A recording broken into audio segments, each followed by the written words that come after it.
She never thought saving his life would cost her everything she'd ever known. The scent of blood hit Mira before she saw the body. Metallic and thick, cutting through the pine forest like a blade. She should have turned back. Should have returned to the Ashwood Pack's territory and pretended she'd seen nothing. But something pulled her forward, some instinct she couldn't name, whispering that her life was about to change forever. The man lay crumpled beneath an ancient oak, silver arrows piercing his chest and thigh. His face was turned away, but even unconscious, power radiated from him like heat from a forge. Dark hair fell across features too perfect to be real, and his clothes, what remained of them, spoke of wealth she'd never known. Welcome to Rose and Retribution. Don't forget to like and subscribe to the channel for more alpha romance stories that will leave you breathless. Myra's heart hammered as she recognized the emblem torn into his shirt, the crimson crest. This wasn't just any wolf. This was royalty from the Northern Territories, far beyond her pack's borders. He was dying. The silver was spreading through his veins, turning the skin around each wound black. Leave him. You're just an Omega. This isn't your business. But her hands were already moving, pulling the silver arrows free with trembling fingers. She'd spent 5 years as the Ashwood Pack's healer apprentice, learning which herbs could slow silver poisoning, which could fight infection. She worked frantically, crushing moonpetal and wolfsbane into a paste, packing it into his wounds. His eyes snapped open. They were gold, pure molten gold, and they pinned her in place with an intensity that stole her breath. Not the amber brown of common wolves, but the legendary gold that marked the oldest bloodlines. Royal bloodlines. You! His voice was rough, damaged. You shouldn't have done that. Before Mira could respond, his hand shot out, gripping her wrist with inhuman strength. The world tilted, and suddenly she was on her back with 200 pounds of dying alpha male above her. His teeth bared inches from her throat. Who sent you? He growled. Was it Ronan? Did he send an Omega to finish what his assassins started? I don't know anyone named Ronan. Mira gasped, terror flooding her system. I'm just a healer. I heard someone in pain. I came to help. Those gold eyes searched hers, looking for deception. She felt him in her mind, a presence dark and vast, probing her thoughts with a precision that made her want to scream. No one had ever breached her mental shields before. No one should be able to, but he could. Impossible, he whispered, his grip loosening slightly. You're unclaimed, unmated, but your mind, it's like fortress walls. How does an Omega from a backwater pack have psychic shields that strong? Mira didn't have an answer. She'd always been different, always been able to sense things others couldn't, keep her thoughts private when other Omegas were open books. Her mother had called it a gift. The pack had called it suspicious. The alpha's weight suddenly became too much for his injured body. He collapsed beside her, unconscious again, and Mira scrambled to her feet. She should run, should leave him here and forget this ever happened. Instead, she dragged him, this massive, mysterious alpha, deeper into the forest, to the abandoned hunting cabin she discovered months ago. The cabin where she sometimes hid when the Ashwood Pack's cruelty became too much. The forbidden sanctuary. 3 days. For 3 days, she nursed him back from the edge of death, sneaking away from her pack duties to bring him food, medicine, fresh bandages. For 3 days, he drifted in and out of consciousness, sometimes lucid enough to drink the herbal teas she forced down his throat, sometimes so fevered he spoke in languages she didn't understand. On the 4th day, he woke fully. Mira was changing his bandages when his hand closed around her wrist. Gently this time, not threatening. What's your name? Mira. Mira Ashwood. Ashwood. He tested the name, his gold eyes narrowing. That's Ronan Blackthorn's allied pack. You serve under him. I serve under Alpha Marcus, Mira corrected. We have a trade alliance with Blackthorn pack. But you don't know, do you? The Alpha sat up slowly, his bare chest still marked with healing wounds that would have killed any normal wolf. You don't know what your Alpha has agreed to, what Ronan is planning. Myra's stomach twisted. Who are you? He smiled, and it was both beautiful and terrible. Kale Nightshade, Alpha King of the Northern Crown. And your Alpha Marcus just helped Ronan Blackthorn try to assassinate me during peace negotiations. Which means your entire pack is now complicit in an act of war. The words hit Mira like physical blows. Assassination. Her pack, her home, despite its cruelty, was involved in regicide. That's not possible, she breathed. Marcus wouldn't. Wouldn't he? Kale stood, towering over her despite his injuries. Think, Mira. Has your pack been preparing for something? Stockpiling weapons? Training warriors? She thought of the late-night meetings Marcus had been holding, the strangers who'd been visiting the pack compound, the way her friend Sarah had been pulled from healing duties to train with weapons instead. Oh goddess, why did Ronan want you dead? She asked. Kale's expression darkened. Because I discovered what he's really doing. The missing Omegas from smaller packs. They're not being killed. They're being sold. Ronan Blackthorn is running an Omega trafficking ring, and he's been using the Northern Council's protection to hide his crimes. I was coming to confront him with proof when his assassins ambushed me. Myra's world tilted. Missing Omegas. She'd heard the rumors, dismissed them as paranoid gossip. But if it was true, I need that proof, Kale continued. I need to get back to my territory before Ronan declares me dead and seizes power. But I'm too weak to make the journey alone. My second-in-command thinks I'm already gone. My pack thinks I abandoned them. He turned to face her fully, and the weight of his gaze made her knees weak. I need your help, Mira Ashwood.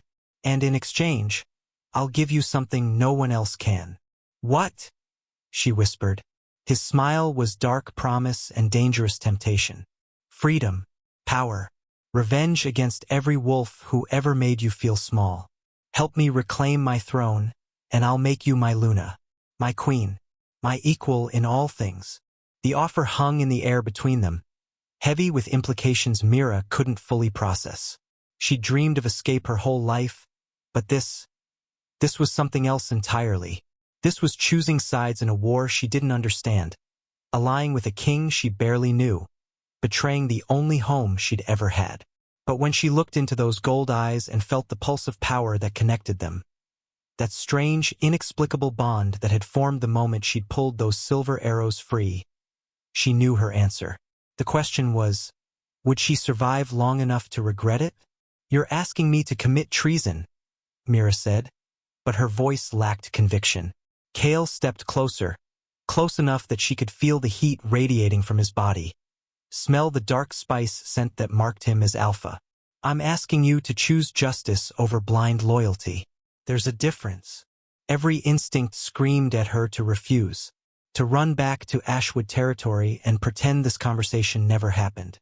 But something deeper, something that had awakened the moment their eyes first met, pulled her toward him like gravity. If I help you, she said slowly, Marcus will hunt me down. Ronan will want me dead. I'll be branded a traitor to my pack. Yes. Kale didn't lie, didn't soften it. You'll lose everything you know. Your home, your safety, possibly your life. His hand came up to cup her cheek, thumb brushing her skin with devastating gentleness. But you'll gain everything you deserve. Respect, power, a place where your gifts are valued, not feared. Myra's breath caught. How do you know about my gifts? His smile was knowing. Because I felt them when I breached your mind. You're not just an Omega with strong shields, Mira. You're a mindwalker, one of the rarest abilities in our species. You can sense emotions, read surface thoughts, even project your consciousness into dreams. Your pack has been suppressing you, probably without even realizing what you truly are. The revelation sent shockwaves through her system. Mindwalker. The term was legendary, spoken of in ancient stories her grandmother used to tell. Wolves who could navigate the landscape of consciousness itself, who could slip between thoughts like shadows. That's impossible. Mindwalkers died out centuries ago. Not died out. Hidden. Protected. Hunted. Kale's expression darkened. Your mother was one too, wasn't she? Before she died. Myra's heart stopped. How do you know about my mother? Because I can see the echo of her power in you. The way you unconsciously shield your thoughts. The way other wolves feel uneasy around you without knowing why. She taught you to hide, didn't she? To never let anyone see what you could do. Tears burned Myra's eyes. Her mother had died when she was 12, supposedly from illness. But Mira had always suspected something darker. Had felt the fear in the pack's collective consciousness right before her mother's sudden decline. They killed her, she whispered. Didn't they? Kale's silence was answer enough. Rage bloomed in Myra's chest, hot, vicious, long-suppressed rage that had simmered beneath her careful composure for years. Her mother hadn't been sick. She'd been murdered because her gifts made the pack leadership nervous. And Mira had been too young, too powerless to do anything about it. If I help you, she said, her voice steady despite the emotions churning inside her. I want more than freedom. I want answers. About my mother. About what really happened to her. And I want everyone involved to face consequences. Done. Kale's agreement was immediate. Help me reclaim my throne, and I'll give you the resources to investigate your mother's death. Every record, every witness, every buried secret. You'll have justice, Mira. I swear it on my crown. The vow settled between them, binding and sacred. Wolves didn't break oaths lightly, especially not alpha kings. The dangerous alliance. So what's the plan? Mira asked, trying to sound more confident than she felt. Kale turned to a map he'd sketched in the dirt floor, rough but detailed, showing territories and patrol routes with military precision. Ronan thinks I'm dead. That gives us an advantage. We use your position in Ashwood Pack to gather intelligence. Find out when Ronan plans to make his move on my territory. Meanwhile, I need to contact my beta, Dominic. Let him know I'm alive. How? You said your pack thinks you're dead. A slow smile curved Kale's lips, predatory and thrilling. Through you. Mindwalkers can project their consciousness across vast distances if they're touching someone they're bonded to. We're not fully bonded yet, but the connection is there. You felt it too, didn't you? When you pulled those arrows out. Myra's face flushed. She had felt it. A snap of recognition, like finding something she'd lost long ago. The mate bond, incomplete but undeniable. We're mates. True mates, Kale confirmed. Destined by the moon goddess herself. Rare enough on its own, but a king and a mindwalker? That hasn't happened in 5 generations. Our bond will make us stronger, Mira. You'll be able to share my strength, access my memories. And I'll be able to anchor your consciousness when you walk through mines, keep you from getting lost in the darkness. It sounded like a fairy tale. Too good to be real. There's a catch, she said flatly. Kale's expression grew serious. There's always a catch. Completing the mate bond with me will mark you as mine. Permanently. Any wolf who sees that mark will know you belong to the Northern Crown. If Ronan or Marcus discovers what you are before we're ready, they'll kill you to prevent our alliance. You'll be in constant danger until we can secure my throne. So I'm damned if I do, damned if I don't. Not damned. Powerful. Dangerous. Free. Kale closed the distance between them, his presence overwhelming in the small cabin. I won't force this on you, Mira. If you want to walk away, I'll let you go. I'll find another way back to my territory. But if you stay, if you choose this, I need all of you. Your loyalty, your trust, your power. Can you give me that? Mira looked up into those impossible gold eyes and saw truth there. Saw a king who'd been betrayed by allies, hunted like prey, brought to the edge of death. Who should hate her by association with the packs who'd betrayed him, but instead offered her partnership. Equality. She thought of her mother, dead in the ground with no justice. Thought of the other Omegas in Ashwood Pack, treated like property. Thought of the missing wolves Kale claimed Ronan was trafficking. Innocence disappeared into darkness while the council looked away. She thought of the life she'd lived until now. Small, scared, suppressed. Always hiding what she was, always afraid of being too much. Enough. Teach me, she said. Teach me how to use my power. How to be the mindwalker you need. How to be your Luna. The smile that broke across Kale's face was devastating, proud and possessive and full of dark promise. Oh, little mate, you have no idea what you've just unleashed. He took her hand, and power surged between them, his alpha dominance meeting her mindwalker gifts in a collision that made the air crackle. Mira gasped as memories flooded her consciousness. Centuries of pack history, battle strategies, the weight of a crown, the loyalty of thousands.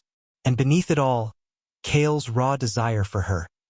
Not just physical, but deeper.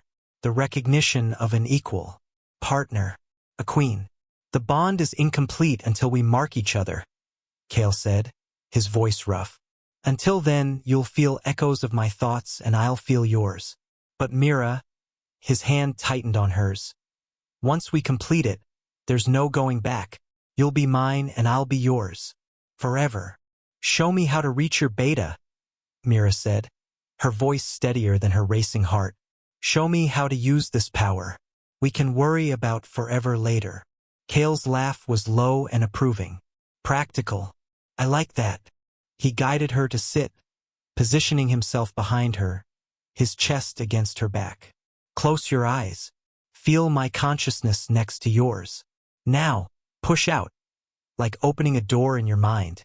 Mira followed his instructions, letting her awareness expand beyond her body. It was terrifying and exhilarating, like stepping off a cliff into endless void. But Kale's presence anchored her, warm and solid, guiding her through the darkness. Good. Now find Dominic. He's a beta wolf, distinguished by his absolute loyalty. Search for that feeling, loyalty like bedrock. Mira stretched her consciousness north, searching through thousands of minds until she found it. A presence marked by unwavering devotion and military discipline. Dominic. She pushed into his awareness gently, the way Kale had taught her. The beta's mind was organized, tactical, currently reviewing guard rotations. And beneath it all, grief. He thought his alpha was dead. Dominic, she projected. Your king lives. The beta's shock rippled through the connection. Who? My name is Mira. I'm with Kale. He was ambushed by Ronan Blackthorn's assassins, but he survived. He's alive. Mira felt Dominic's consciousness sharpen, snap to full attention. Prove it. Tell me something only our king would know. She looked to Kale, who whispered in her ear. Tell him. The night before I left, you lost at poker because you were distracted by the new kitchen Omega. You owe me 50 gold. Mira relayed the message, and Dominic's relief flooded the connection like sunlight breaking through storm clouds. Where is he? What does he need? Time. Resources. Secrecy. Mira paused, feeling Kale's instructions flow into her thoughts. Don't let anyone know he's alive. Not yet. Ronan will move faster if he knows his assassination failed. Kale needs you to prepare the Northern Guard for war, but do it quietly. No unusual troop movements. Nothing that will alert Ronan's spies. Understood. And you? Who are you to our king? Mira felt Kale's possessive approval wash over her at the question. Tell him the truth. I'm his mate, she projected, the words feeling strange and right simultaneously. And I'm going to help him take back his throne. When she pulled out of Dominic's consciousness, gasping as her awareness snapped back to her body, Kale's arms tightened around her. You did perfectly. Natural talent and trained skill. You're going to be formidable, Mira. She turned in his embrace, suddenly very aware of how close they were. How his hands rested on her waist. How those gold eyes burned with something beyond just approval.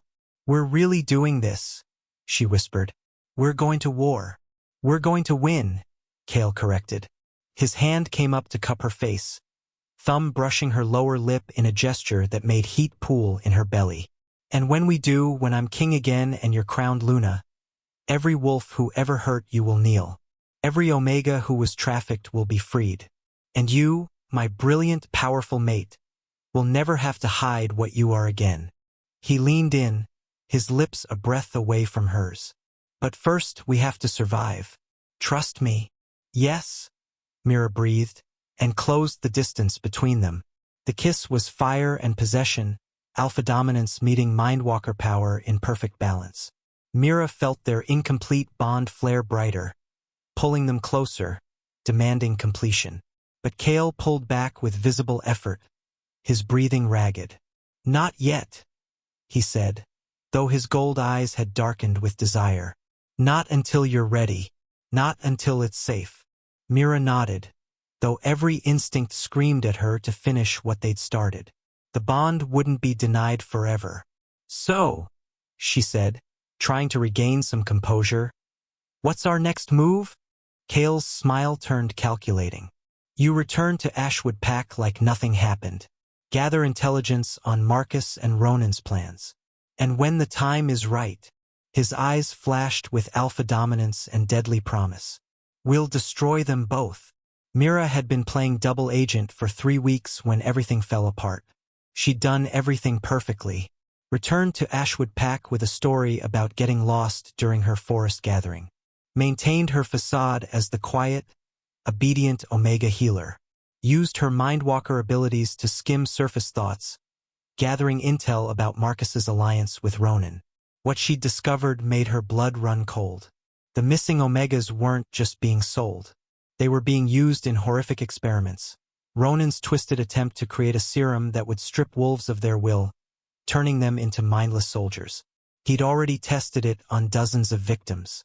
The survivors were being held in a facility beneath Blackthorn territory, their minds broken, their humanity stripped away. And Marcus knew, had known from the beginning. "You've been distracted lately?" Sarah commented as they sorted medicinal herbs in the healing lodge. Her friend's green eyes were concerned. "Everything okay?" Mira forced a smile, keeping her mental shields firmly in place. "Just tired.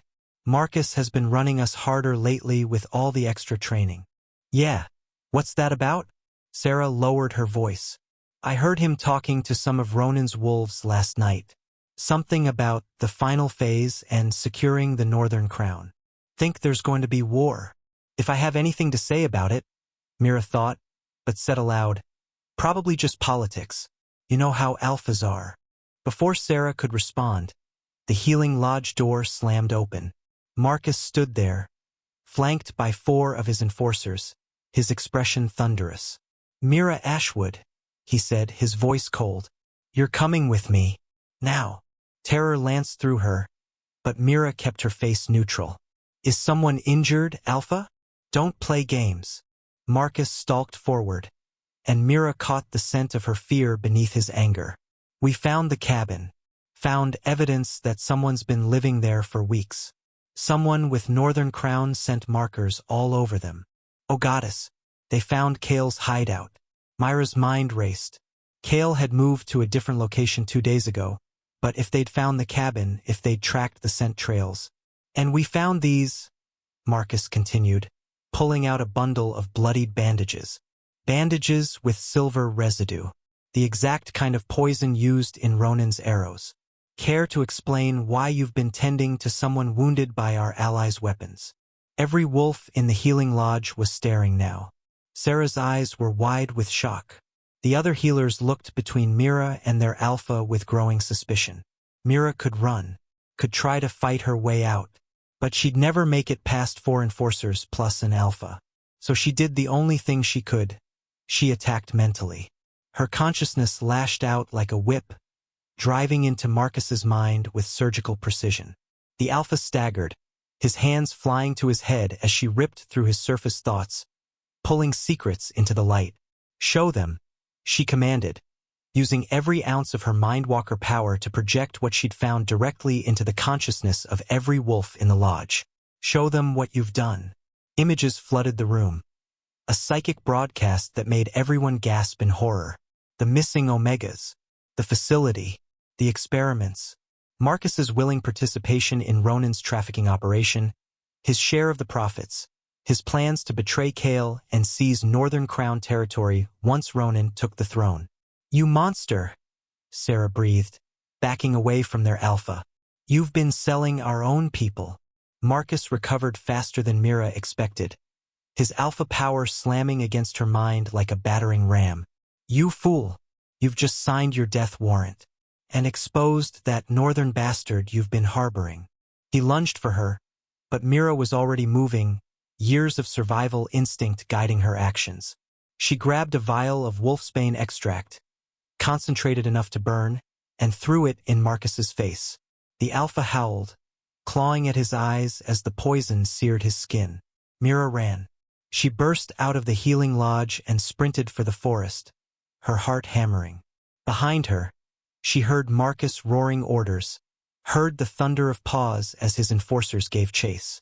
Kale, she projected desperately, throwing her consciousness across the miles that separated them. They know. They're coming. We're out of time. His response was immediate. Where are you? Running east from Ashwood territory. At least 6 wolves pursuing. Hold on. I'm coming. But Mira knew the math. Kale was too far away. The enforcers were too fast. She'd never make it. Unless she skidded to a stop in a clearing, spinning to face her pursuers. They emerged from the trees in a semicircle, all shifted to wolf form now. Massive, snarling predators with murder in their eyes. The lead enforcer, a scarred male named Drake, shifted back to human form. Nowhere left to run, traitor. Marcus wants you alive so he can make an example, but I'm thinking dead works just as well. Mira took a breath, centering herself. Her power hummed beneath her skin, vast and untapped. Her mother had hidden what she was, suppressed her gifts out of fear. But Mira was done hiding. I'm sorry, mother, she thought, but I choose power over safety. I choose vengeance. She dropped every shield, every mental barrier she'd ever erected. Her consciousness exploded outward like a shockwave, crashing into the minds of all 6 wolves simultaneously. They screamed, actually screamed, as she invaded their thoughts, their memories, their deepest fears. She didn't just read their minds.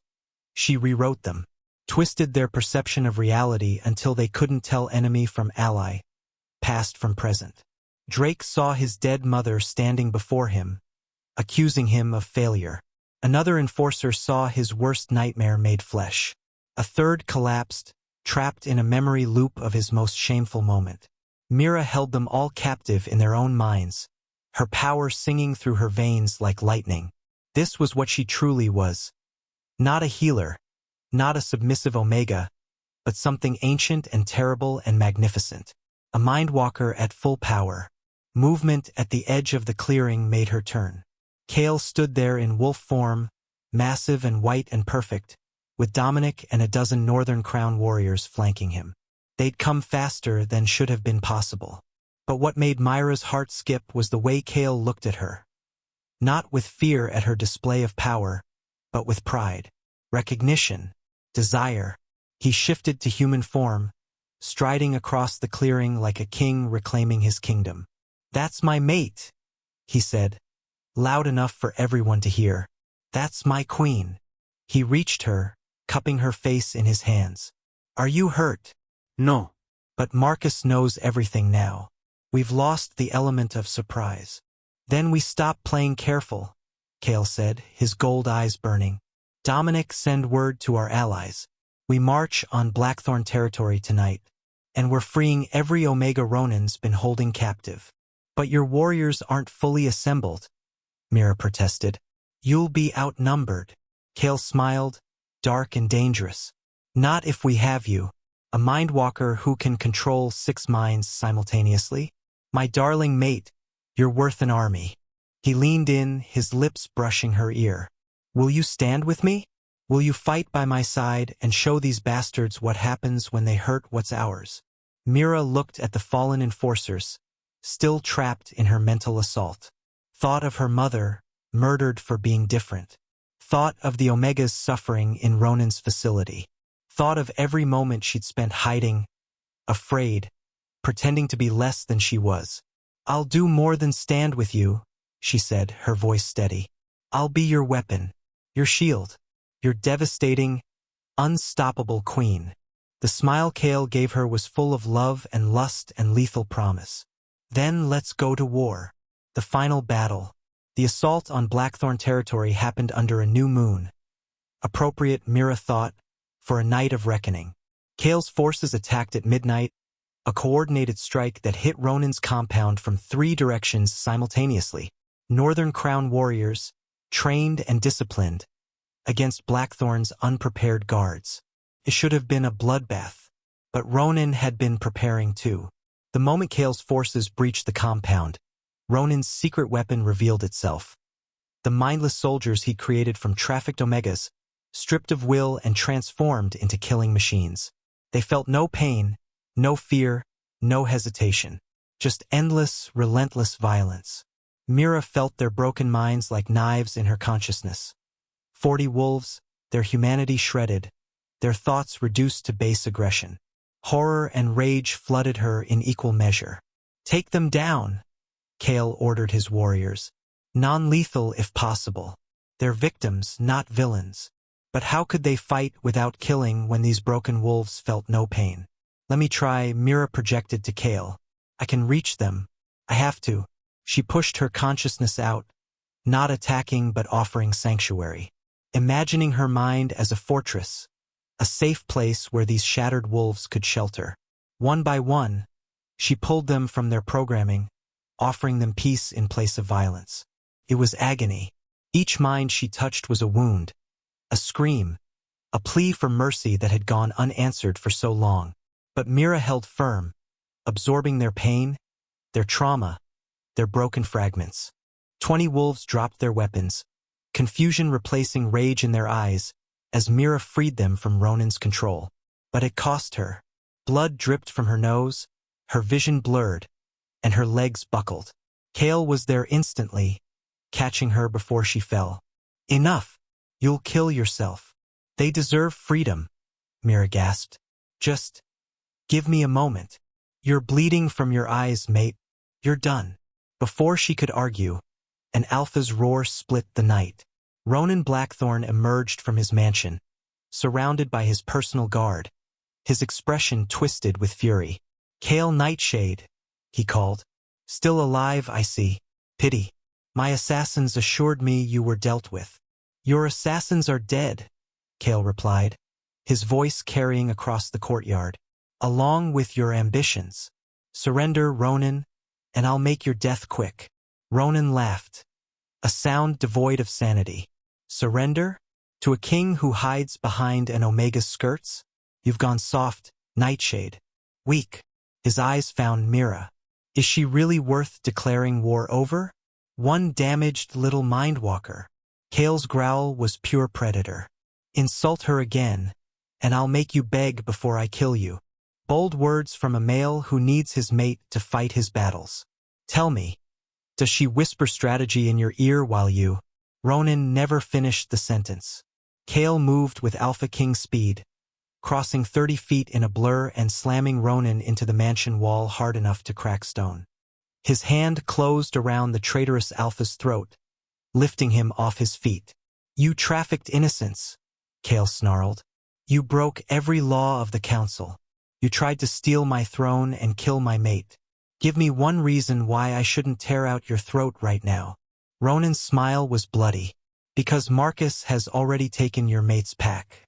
And if you kill me, my allies will raze Ashwood territory to the ground, along with every Omega you're trying to save."